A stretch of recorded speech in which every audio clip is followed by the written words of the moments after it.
2016 ஜூலை 6 டெல்லியில் எப்பயும் போல் ஒரு வீட்டில் ஒரு இன்வெஸ்டிகேஷனை முடிச்சுட்டு நைட்டு 2 மணிக்கு தான் வீட்டுக்கு வந்திருக்காரு. அதுதான் இவங்க டீம் இவரை கடைசியாக பார்த்த நாள். அடுத்த நாள் காலையில் இவர் வீட்டு பாத்ரூமில் ரொம்ப கொடூரமாகவும் மர்மமான முறையிலே இறந்து கிடந்திருக்காரு. இதை முதல்ல பார்த்தது இவங்க அப்பாவும் இவரோட ஒய்ஃபும் தான். அவங்க அப்பா பார்க்கும்போது அவர் கழுத்தில் பிளாக் கலரில் சின்ன மார்க் மாதிரி ஒரு காயம் இருந்திருக்குது. இது என்ன அப்படின்னு அவங்க டீம் கிட்ட கேட்கும்போது அவங்க டீம் இது ஒரு டெவில் மார்க் தான் அப்படின்னு அடித்து சொல்கிறாங்க. ஏன்னா அவங்க அதுக்குன்னு தனியாக ஒரு கோர்ஸ் எல்லாம் எடுத்து படித்தவங்க. அப்போது கௌதம் திவாரி எப்படி இறந்துருப்பாரு? இது கொலையா இல்லை சூசைடா இல்லை வேற ஏதாவது அமானுஷ்யம்? இத்தனை வருஷம் ஆனதுக்கப்புறம் கூட இவர் எப்படி செத்தார் அப்படிங்கிறத இது வரைக்கும் போலீஸால் கண்டுபிடிக்க முடியல.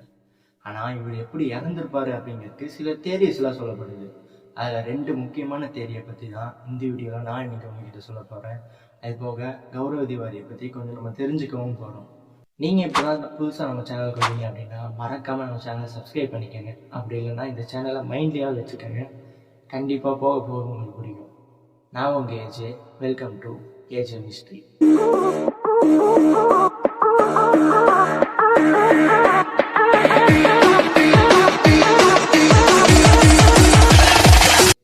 1984 பிறந்த கௌரவ திவாரிக்கு ஆக்டர் ஆகணும் அப்படிங்கிற ஆசை இருந்திருக்கு.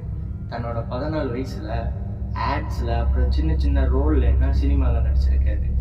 21 வயசுல இவருக்கு பைலட் ஆகணும் அப்படிங்கிற ஒரு ஆசையும் வந்திருக்கு. உடனே அமெரிக்கா போய் ஏர்கிராஃப்ட் பைலட்டாகவும் ஆகிறாரு. இதுக்கப்புறம் ஃப்ளோரிடாவில் ஒரு அப்பார்ட்மெண்ட்டில் தன்னோட ஃப்ரெண்ட்ஸ் கூட தங்குறாரு. ஆனால் அவர் அதுக்கு முன்னாடி யோசிச்சிருக்க மாட்டார் இங்கேருந்து தான் நம்ம வாழ்க்கை மாறப்போகுது அப்படின்னு.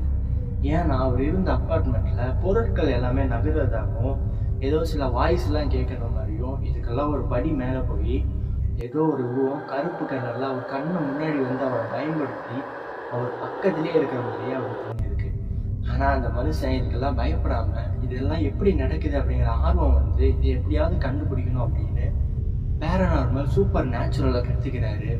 அமெரிக்காவில் ஹீரோ அப்படிங்கிற ஒரு அகாடமியில் கிராஜுவேட் ஆகிறாரு. கிராஜுவேட் ஆகி 2009 இந்தியாவுக்கு வர்றாரு. இந்தியாவோட முதல் பேரநார்மல் சொசைட்டியை இவர் தான் உருவாக்க செய்கிறாரு. அதோட ஃபவுண்டருமே இவர் தான். கிட்டத்தட்ட 200 ஃபோன் கால்ஸும் 300 இமெயில்ஸும் வருது. அப்போ தான் இவர் ஒரு விஷயத்தை யோசிக்க செய்கிறாரு. இந்தியாவில் இந்த அளவுக்கு பேரநார்மல் ஆக்டிவிட்டி இருக்குது அப்படின்னு. இவர் பிரபலமாக நிறைய டிவி சேனல்லாம் கூப்பிட்டு இவரை ஷோ பண்ணி தர சொல்கிறாங்க. எந்த மாதிரி ஷோ அப்படின்னா நம்ம சின்ன வயசுலாம் பார்த்துருப்போம் இல்லையா, ஸ்பியர் ஃபைல்ஸ், அந்த ஷோவே இவர் பண்ணது தான். இதுக்கப்புறம் ஆஸ்திரேலியாவில் அபேண்டன் ஆஸ்திரேலியா அப்படின்னு ஒரு ஷோக்கு கூப்பிட்டு இவரை இன்வெஸ்டிகேஷன் பண்ண சொல்கிறாரு. அவங்க டீமோட போய் ஒரு கைவிடப்பட்ட மென்டல் ஹாஸ்பிட்டலில் 1 மணி நேரம் தனியாக எக்ஸ்ப்ளோர் பண்ணி அந்த ஷோவை முடிச்சு கொடுத்துட்டு இந்தியாவுக்கு வராரு. இவர் இந்தியாவுக்கு வரும்போது முதல் இன்டர்நேஷ்னல் பேரநார்மல் இன்வெஸ்டிகேட்டராக இவரும் ஆகிறாரு. இதுக்கப்புறம் இவர் எப்பயும் போல் இன்வெஸ்டிகேஷன் பண்ணிட்டு இருக்கும்போது இவருக்கு ஒரு மெயில் ஒன்று வருது. அந்த மெயிலில் எங்கள் வீட்டில் ஒரு ஸ்பிரிட் இருக்குது, எங்களை ரொம்ப தொல்லை பண்ணுது, எங்களுக்கு ரொம்ப பயமாகவும் இருக்குது, இது மட்டும்தான் அந்த இமெயில் இருந்துச்சு. சரி ஓகே, இந்த இமெயில் எங்கேருந்து வந்திருக்கு அப்படின்னு அவர் பார்க்கும்போது இந்த இமெயில் வந்த இடம் டெல்லி. அந்த இமெயில் வந்த டேட் 2016 ஜூலை 6. இவர் அந்த வீட்டுக்கு போய் இன்வெஸ்டிகேஷன்லாம் முடிச்சுட்டு அவர் வீட்டுக்கு வர நைட்டு 2 மணி ஆயிடுது. அடுத்த நாள் காலையில் ஜூலை 7 அவங்க அப்பாவும் ஒய்ஃபும் முன்னாடி ஹாலில் டிவி பார்த்துட்டு இருந்திருக்காங்க. அந்த டைமில் பாத்ரூமில் ஏதோ கீழே விழுகிற மாதிரி சத்தம் கேட்குது. இவங்க பெருசாக கண்டுக்கலை. ஆனால் அப்போ தான் அவங்க அப்பாவுக்கு ஒரு யோசனை வருது. தன்னோட பையன் பாத்ரூம் போய் ரொம்ப நேரம் ஆச்சு, இன்னும் ஆள் வரல அப்படின்னு. கதவை தட்டி பார்க்கும்போது எந்த ஒரு ரெஸ்பான்ஸுமே வரல. அதுக்கப்புறம் பின்னாடி போய் விண்டோ வழியாக பார்க்கும்போது அவர் பாத்ரூம்குள்ளே கீழே விழுந்து கிடக்கிறத கவனிக்கிறாங்க. இதுக்கப்புறம் கதவை உடைச்சிட்டு போய் கௌரவ திவாரி மேலே ஏற வந்துருக்காரு. அதுக்கப்புறம் தான் தெரியுது அவர் உயிரோட இல்லை, இறந்துட்டாரு அப்படின்னு. சரி ஓகே, அவர் எப்படி இறந்தாரு அப்படிங்கிறத பார்த்துட்டோம். இப்போ அவர் எதனால் இறந்தாரு அப்படிங்கிறத பார்க்கணுமா? தேதி நம்பர் 1. கௌரவ திவாரிக்கு கல்யாணம் ஆகி ஒரு 5 மாதம் தான் இருக்கு. அவங்க ஒய்ஃபுக்கு அவர் ஹஸ்பண்ட் இப்படி தான் இருக்கணும் அப்படிங்கிற நிறைய ஆசையெல்லாம் இருக்கு. அது எப்படின்னா கோட் சூட் போட்டிருக்கணும், கார்பரேட் கம்பெனிக்கு வேலைக்கு போகணும், இந்த மாதிரி ஆசை எல்லாமே இருந்திருக்கு. ஆனால் இவருக்கோ அந்த மாதிரி ஆசையெல்லாம் எதுவுமே கிடையாது. இவருக்கு ஒவ்வொரு வயசில் ஒவ்வொரு ஆசை இருந்திருக்கு. அதனால் இதெல்லாம் முடியாது அப்படின்னு சொல்லியிருக்காரு. அந்த அன்னைக்கு இவங்களுக்குள்ள பெரிய சண்டை ஒன்று வந்திருக்கு. அதுவும் அந்த நைட்டே சரியாயிருக்கு. அடுத்த நாள் காலையில் தான் இவர் இறந்து போயிருக்காரு. டாக்டர்ஸ் எல்லாம் இவர் மூச்சு திணறி இறந்து போயிருக்காரு, போஸ்ட்மார்ட்டம் ரிப்போர்ட்டை பார்த்துட்டு சொல்கிறாங்க. ஆனால் மூச்சு திணறி இறந்து போகணும் அப்படின்னா தூக்கு மாட்டி செத்தாதான் உண்டு. இவர் சூசைட் பண்ணுற அளவுக்குலாம் போக மாட்டார். அது மட்டும் இல்லாமல் இவர் சூசைட் பண்ணதுக்கான எந்த ஒரு அடையாளமுமே அந்த பாத்ரூம்குள்ளே கிடையாது.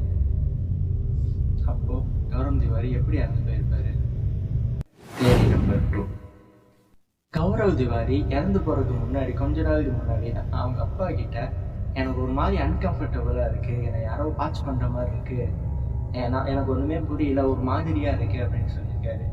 இதே மாதிரி ஒரு நாள் நைட்டு அவங்க எல்லாம் டின்னர் சாப்பிட்டுட்டு இருக்கும்போது கௌரவ் திவாரி எடுத்த ஃபோட்டோஸை பார்த்துட்டு அவங்க அப்பா கேட்குறாரு, இந்த ஃபோட்டோஸில் இருக்கிற மார்க்கெல்லாம் என்னது அப்படின்னு. அதுக்கு அவரு தி ஓமன் அப்படிங்கிற ஒரு ஹாலிவுட் படம் இருக்குது, அந்த படத்தில் இந்த மார்க்கை பற்றி ரொம்ப தெளிவாக சொல்லியிருப்பாங்க அப்படின்னு சொல்லியிருக்காரு.